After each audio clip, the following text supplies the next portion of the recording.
Good morning and welcome back to Empty Cloud Monastery. My name is Bhante Suddhāso and we'll be looking at another discourse from the Buddha this morning. So I'll start with paying homage to the Buddha and then I'll read through the discourse and then take questions at the end. Namo tassa bhagavato arahato samma sambuddhassa. Namo tassa bhagavato arahato samma sambuddhassa. Namo tassa bhagavato arahato samma sambuddhassa. Buddhang dhammang sanghang namassami. So this morning we'll be looking at a discourse from the Anguttara Nikaya, chapter 10, sutta number 81, which here is titled as the Bāhuna Sutta, so the discourse to Venerable Bāhuna. So the sutta begins, it says, at one time the Buddha was staying near Champa on the banks of the Gagara lotus pond. Then Venerable Bāhuna went to the Buddha, bowed, sat down to one side, and said to him, Bhante, how many things has the Tathagata escaped from, so that he lives unattached, liberated, his mind free of limits? So this is the opening question. So it's first off acknowledging that the Buddha is, in fact, liberated. The Buddha has attained full liberation, and his mind is free of limits. His mind is boundless. And so Bāhuna is asking, how many things have you escaped from? So what is it that you're free of? So you say you're liberated, you say you're free. What is it you're free of? Now, what is it that you've escaped? And the Buddha replies, he says, Bāhuna, the Tathagata, and so Tathagata is one of these words that's a bit difficult to directly translate into English. There's a discourse elsewhere, I don't remember the reference off the top of my mind, but there's a discourse in which the Buddha gives 4 definitions of the word Tathagata. So commonly you'll see the word Tathagata translated in various ways, the realized one, the thus come one, the thus gone one. Sometimes it's translated simply as the Buddha, or sometimes it's not translated at all. But in this discourse, the Buddha gives 4 explanations of the word Tathagata. So the word Tathagata is from Tatha, which means as it is, or truthfully, and Gata, which means gone, or it means destination, or it means arrived. So Tathagata then can mean one who has arrived at the truth, so the truth finder. It can also mean one who has gone according to the way things are. So one who has who acts in accordance with reality, with the truth of things. It can also mean one who has arrived at the truth. So there's a number of ways of taking the word Tathagata. So I normally like to just leave it as Tathagata. So Tathagata means a Buddha, basically. So the Buddha says, Bāhuna, the Buddha, the Tathagata, has escaped from 10 things so that he lives unattached, liberated, his mind free of limits. What 10? So the first one, he says, the Buddha has escaped from the body, the physical body, rupa, so that he lives unattached, liberated, his mind free of limits. The next, he says that Tathagata has escaped from feeling, that's Vedana. He has escaped from perception, Sanya. He has escaped from mental activities, Sankara, mental activities, mental objects. He has escaped from consciousness, Vyana. He's escaped from birth. He's escaped from decrepitude, aging. He's escaped from dying. He's escaped from Dukka, from all manner of suffering. And he's escaped from defilements. That's Kilesa. Escaped from defilements. So that he lives unattached, liberated, his mind free of limits. And then the Buddha gives a short simile. He says, suppose there was a blue water lily or a pink or white lotus. Although it sprouted and grew in the water, it would rise up above the water and stand with no water clinging to it. In the same way, the Tathagata has escaped from 10 things so that he lives unattached, liberated, his mind free of limits. So that's the end of this discourse. So just a few comments to make on this. So first off, the simile that the Buddha gives here of how the lotus flower is born in the water, but then grows up and blossoms above the water. So it escapes from the water and expresses its purity outside the water, so fully escaped from the water. So in the same way, he's saying that he was born into the same conditions that the rest of us are born into. So born into the same conditions of greed, hatred, and delusion. But through his spiritual practice, he was able to rise up from that, to fully escape from that. And the blossoming of the lotus is a common metaphorical image to represent attaining awakening. So as it's used here, so the blossoming of the lotus outside the water is indicating escaping from the problems of samsara, the problems of being an unawakened being, and attaining full liberation.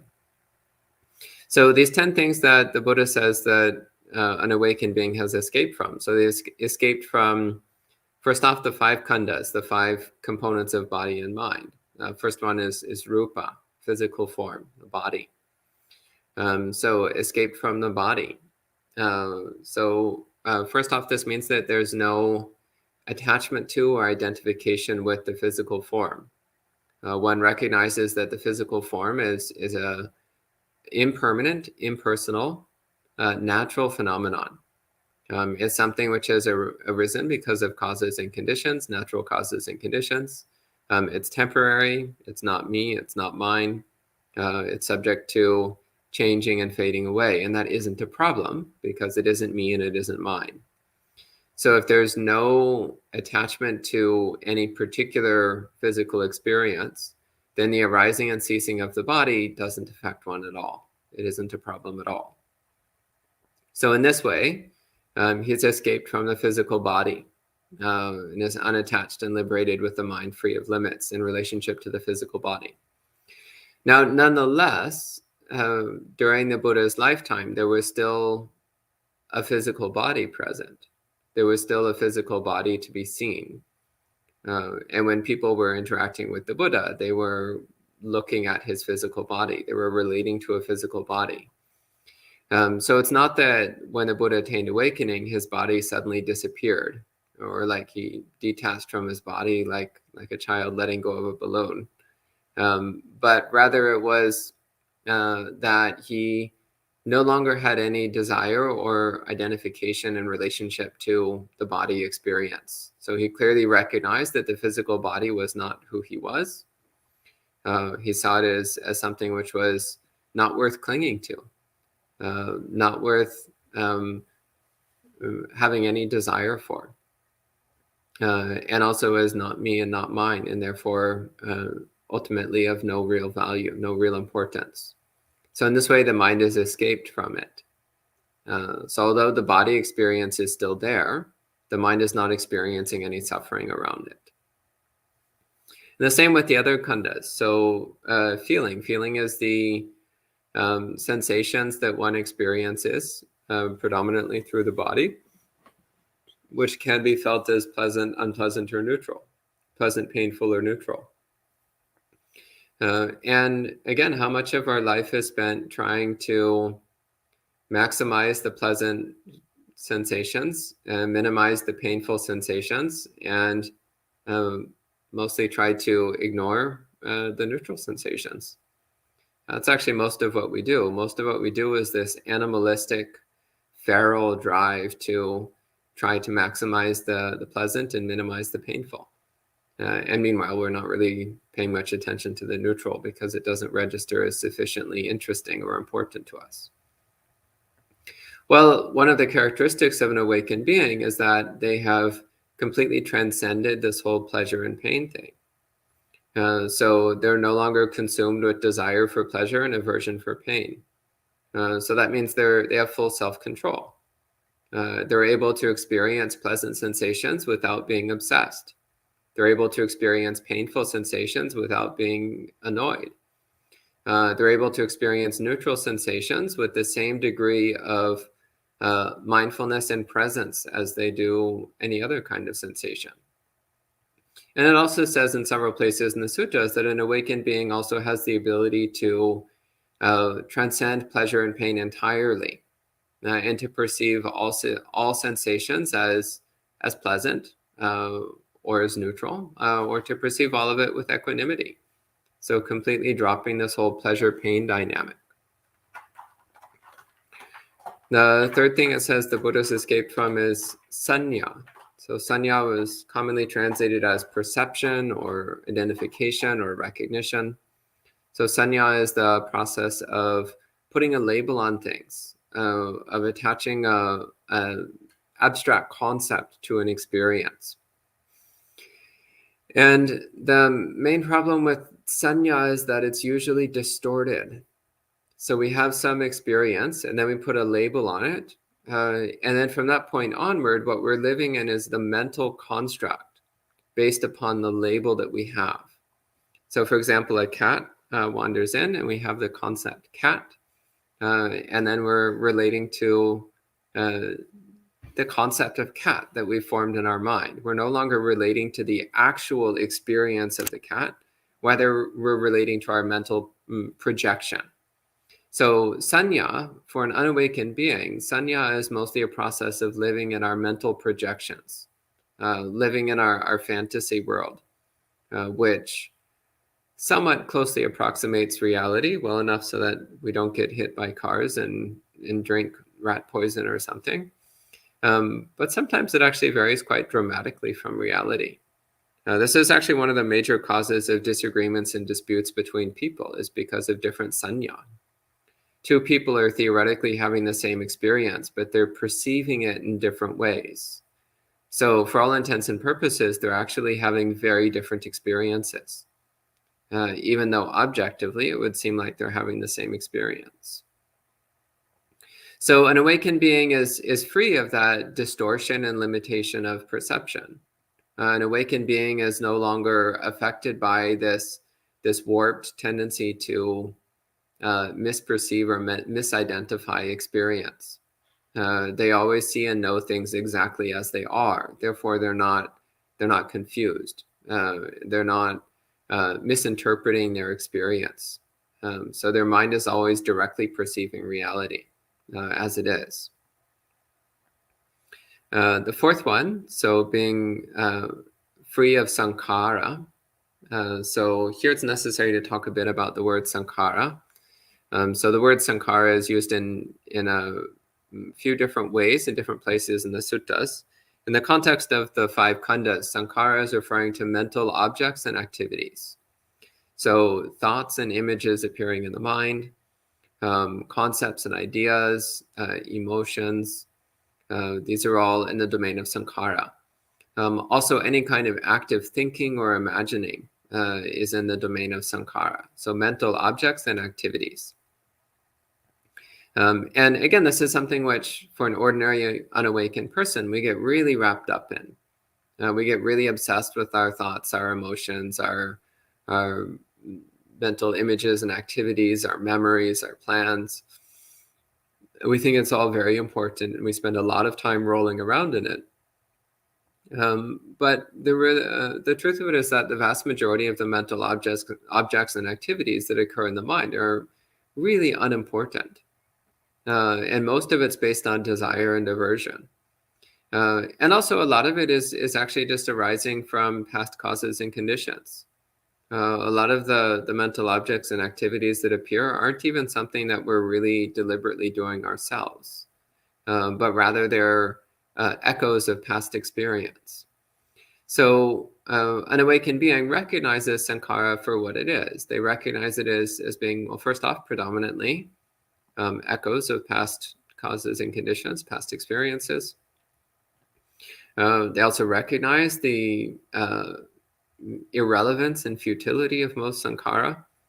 And they recognize that there's no need to engage in it. There's no need to take ownership over the mental objects and activities that appear. So the mind is not restricted or limited by whatever is passing through the mind. And one doesn't feel obligated to take one's thoughts seriously or to get involved in them. One can just observe them drifting through while maintaining one's serenity. And the fifth one, so an awakened being has escaped from consciousness, Vyana, which most places in the suttas, the word Vyana is talking about awareness of sensation, of sensory domains. So, for example, the Buddha spoke of eye consciousness, which means awareness of seeing, awareness of the visual field. Ear consciousness, which means awareness of the auditory field. Nose consciousness, awareness of the olfactory field. So eye, ear, nose, tongue, body, and mind. So these 6 domains of sensory awareness. And again, for an unawakened being, normally this is where we ground our self-identity. It's like, well, I am the person who is seeing those things. I am the person who is hearing those things. I am the person who is smelling those things, tasting those things, touching those things, thinking those things. So the 6 ways that we generate self-identity, the 6 ways that we create a separation of self and other, the 6 ways that we create the basis for desire and attachment in relationship to sensory experience. But once again, an awakened being recognizes that all of this is just the insubstantial, impersonal interplay of natural causes and conditions. Not me, not mine, not myself, not important, not worth suffering about. So in this, the mind is escaped from, it's free from, it's not limited by sensory consciousness. Then the next one, so the mind is free of birth. So what is it that leads to birth? Well, what leads to birth is desire and delusion. So in particular, the delusion of self-existence, the delusion I am. And since I am, well, when this body dies, I am going to need a new one. So then when one body dies, then the mind immediately seeks out a new one. The mind immediately generates a new one. But an awakened being recognizes, I am not this body. I am not these mental components. This is not who I am. So then when this body dies, the mind doesn't seek out a new one. The mind isn't constantly trying to be born. The mind isn't constantly trying to prolong its limited personal existence. So, and this is very important because it needs to be understood that in Buddhism, birth and rebirth are considered to be the causes of suffering, bound up with misery. It's not something that you want. It's not something to seek. In fact, it's something that we're trying to stop. Buddhist practice is about stopping the cycle of rebirth because the cycle of rebirth is inherently painful. It's something that obstructs happiness. So an awakened being is free of rebirth. They're no longer subject to the cycle of birth and death.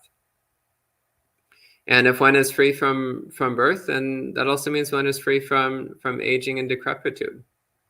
So, of course, the Buddha's body still got old. And as it got older, it also became more and more decrepit, more and more frail and weak. That's the nature of old bodies. They get frail and weak. But the Buddha was not bothered by this because he knew he was not the body. He was not disturbed by what was going on with the body. He also saw it as a natural process. Once again, it's the nature of bodies that they get old and frail and weak. So although the aging process was happening to the body, the Buddha was unbothered. He was not disturbed by it. So in that way, he has escaped from aging, escaped from decrepitude and decay. And again, since he's not going to be reborn, then he won't go through the experience of decay and decrepitude again. But even while it's happening, an awakened being is not bothered by it, because they know that they are not this body, this aging, decaying body. Similarly, an awakened being has escaped from dying. So if there's no birth, then there's no death. This is freedom from the cycle of birth and death. So by escaping the cycle of rebirth, then they also escape death. It doesn't apply to them anymore. In fact, the Nibbana Dhatu, the element of the unconditioned, is called that which is never born and never dies. That which is not subject to birth and death. And this is what Buddhist practice is aimed at realizing, at experiencing, is that which is not subject to birth and death. That which we call Nibbana, or the Asankata Dhatu. And the next one is freedom from dukkha. So dukkha is this very broad term that refers to every shade of discomfort and dissatisfaction. So the mind of an awakened being is not subject to suffering of any kind. They're always happy. They're always serene. Nothing has the ability to disturb them or upset them. So even if some painful sensation happens in the body, they're not the least bit bothered by it. A couple days ago, there was a meditation group here, and I was talking about pain. And somebody asked me if I actually believed it was possible to be completely, to completely overcome pain. If it was actually possible to be completely unbothered by pain. And it's like, yeah, absolutely. Absolutely.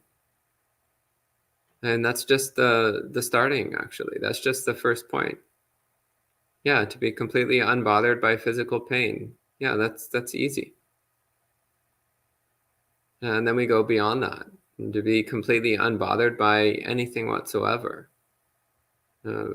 Mental pain is much more challenging than physical pain. But also that an awakened being is completely free from. They don't suffer on account of anything whatsoever. Their mind is always happy, content, and calm. And then finally, it says an awakened being is free from defilements, free from kilesa. So this is a very broad term which refers to any unwholesome or harmful tendency of mind, anything which is productive of suffering. So the mind is free of any tendency whatsoever which might generate dukkha, anything whatsoever which might cause the mind affliction. So the mind then is free of greed, free of hatred, free of delusion. The mind is free of all manner of desires and attachments and aversions. So the mind then is perfectly pure. Again, this is part of the simile of the lotus, is that the lotus was conceived of as something completely pure. In the same way, the mind of an awakened being is completely pure. So that's the end of the discourse. So at this time, we'll respect the sutta with 3 sadhus, and then I'll see if there's any questions to answer.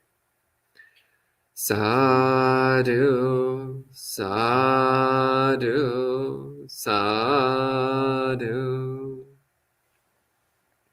And hello to the people joining in online. Hello to John, Maria, Julie, Gita, Jayanta, Rebecca, Charles Lee, Manal, Bhumika, Yankee, Dan, Gaurav, and Molika. Welcome to all of you.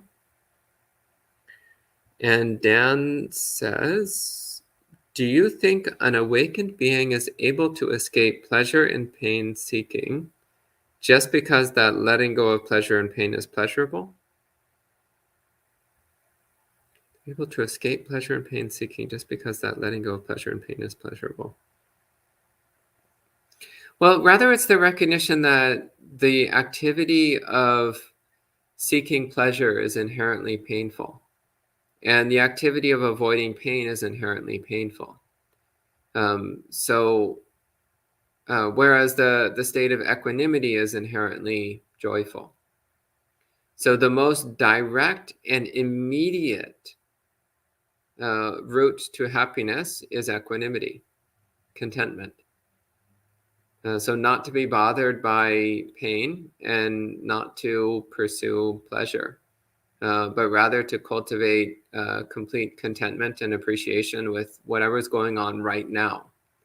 So not latching on to or rejecting any experience, but rather maintaining a poised and serene mind, an undisturbed mind.